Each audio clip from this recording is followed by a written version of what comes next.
जिस शख्स की औलाद हुए हाफिज कुरान महशर में मिलेगा उसे एक ताजे दोरखशा।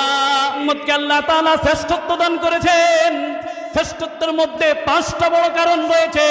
এক নম্বর কারণ হলো আল্লাহ তাআলা এই উম্মতকে শ্রেষ্ঠ কিতাব কোরআনে কারীম দান করেছেন। বলেন না সুবহানাল্লাহ। जिस शख्स ने कुरान को सीने में बसाया फिरदौस मुअल्ला में मकान अपना बनाया।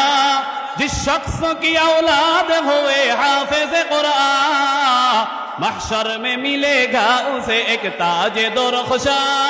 महशर में मिलेगा उसे एक ताजे दोरखशा। ঐতিহ্যবাহী জামিয়া ইসলামিয়া ইব্রাহিমিয়া উজানি মাদ্রাসার বার্ষিক ওয়াজ ও মাহফিলে বাংলাদেশের আনাচে কানাচ থেকে আল্লাহ তাআলা আমাদেরকে আল্লাহ ওয়ালাদের সাথে আশার এবং বসার তৌফিক দান করেছেন। এজন্য সকলে শুকরিয়া তান বলি আলহামদুলিল্লাহ। মুহতারাম হাজিরিন, আল্লাহ তাআলা এই উম্মতকে অনেক দামি করে বানিয়েছেন। আল্লাহ তাআলা বলেন কুনতুম খায়রা উম্মাহ, তোমরা হলে শ্রেষ্ঠ উম্মত। আল্লাহ রাসূল সাল্লাল্লাহু আলাইহি ওয়াসাল্লাম বলেন নাহনুল আখিরুন আস-সাবিকুন, দুনিয়াতে আমরা আসছি সবার পরে কিন্তু জান্নাতে যাব সবার আগে। আল্লাহ রাসূল সাল্লাল্লাহু আলাইহি ওয়াসাল্লাম বলেন আনা আরজু আন তাকুনু নিসফা আহলিল জান্নাহ, রাসূল বলেন আমি আশা রাখি দুনিয়ার বুকে যত নবী আসছে সবাই মিলে জান্নাতের অর্ধেক হবে, আর একমাত্র আমার নবী আমার উম্মতরা হবে জান্নাতের অর্ধেক। বলেন না সুবহানাল্লাহ। এজন্য এই উম্মতের অনেক শ্রেষ্ঠত্ব রয়েছে। শ্রেষ্ঠত্বের মধ্যে বড় 5টা কারণ রয়েছে।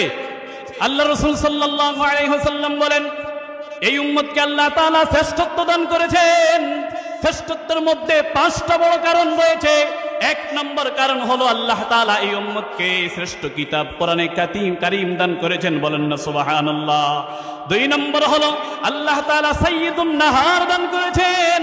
সাইয়্যিদুন নাহার কাকে বলে? সাইয়্যিদুন নাহার মানে হলো আল্লাহ তাআলা জুমার দিন দান করে উম্মতকে সাইয়্যিদ বানিয়ে দিয়েছেন। সুবহানাল্লাহ। 3 নম্বর হলো আল্লাহ তাআলা সাইয়্যিদুল লায়ালি দান করেছেন।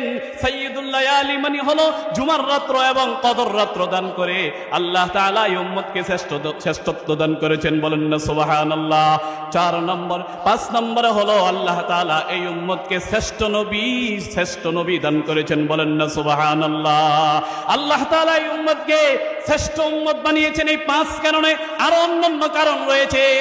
আল্লাহ তাআলা যেন শ্রেষ্ঠ উম্মত হয়েছি যেহেতু আমরা, এজন্য যেহেতু এই বাগানে আসতে পেরেছি, আমরা যেন সবাই গুনাহ মাফ করে যেতে পারি।